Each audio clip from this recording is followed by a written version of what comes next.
What a great show that was. And if you enjoyed that clip, all you got to do is tap the link in the bottom and you can watch the entire show. All right, so let's move on to the SEC. This is going to be a real interesting game, situational spot and historical spot, because when we look at Arkansas and Florida, these are two teams that are really coming and going in different directions. Arkansas obviously is a team that is on a hot stretch, has been dominating their opponents. And frankly, they've been doing a very nice job of it. They're very deep. They have lots of scoring. They do a very good job of winning at home and a lot of 150-point plus overs. So this is an Arkansas team that has to win and get to the free throw line very often. They have to control the pace and tempo, and they have to win on the offensive glass. If they can't box out and a team is able to really take advantage of them in that aspect, that will really tell a lot. And how Arkansas deals with ball pressure. Are they the ones that are the aggressors, or are they on the defensive? These two areas will definitely indicate a lot to me in game, at least. And how Arkansas avoids the rim protection of Omar Payne and even to an extent Colin Castleton. I think that with Florida, there is obviously the possible layoff effect, but with their performance against South Carolina and having to stew for 13 days about it, it's a real hard spot for me to not look at the Gators.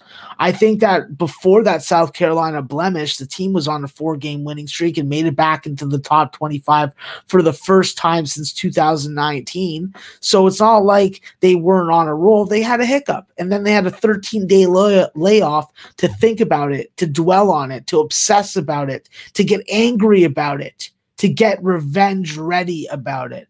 And listen, against Arkansas, they've dominated Arkansas. Doesn't matter who's coaching, doesn't matter who's on the floor, doesn't matter what style or tempo they're playing. Florida's been able to dominate. They're 7-4 in Fayetteville. I think that the snow coming down in Arkansas, I don't know if that really plays a factor. I think that they already traveled before the weather hit. So they're just doing what they're normally doing, isolating and staying in a hotel. I think that in the last 12 games overall, Arkansas has just had troubles. And I think that with Arkansas, you're coming off a really nice overtime win against Missouri. You're coming off a real hard-fought win against Kentucky. Maybe this is the day that you slip up, at this number with an opening at 3.5 and now being up to 5, and the total at 151 down to 150 or 149.5. It's like, I think that with the bottom line with this Florida team is what they're going to get from some of their more seasoned players. Tyree Appleby, the Cleveland State transfer, he is a Arkansas guy. He's a local Arkansas guy. So he was having a really good stretch of games before the South Carolina game of double-digit scoring games and keeping the turnovers down. If he can have some better ball security, I think that him, Omar Payne, Colin Castleton, they're going to provide the scoring production and the punch that you need.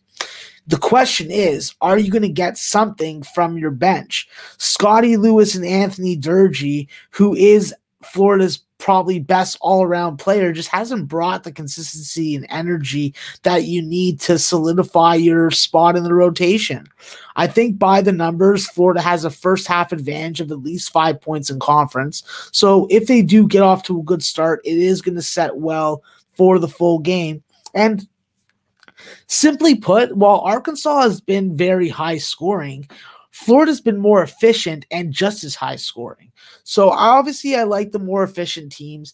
I think that both these teams are going to try to bring better on defense. Both these teams thrive more towards unders at home.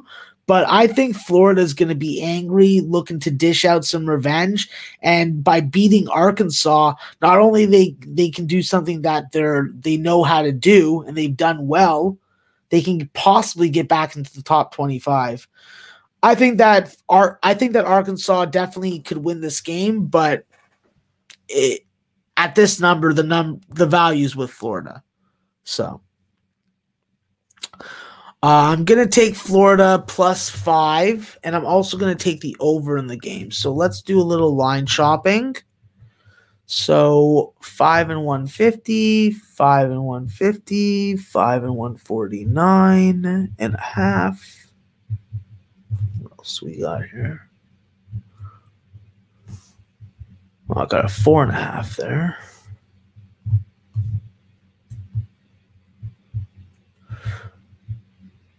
All right, so I'm going to take +5 with Florida at -110 at Bet365. And I'm going to take the over 149.5 -110 at Rivers. Okay, perfect.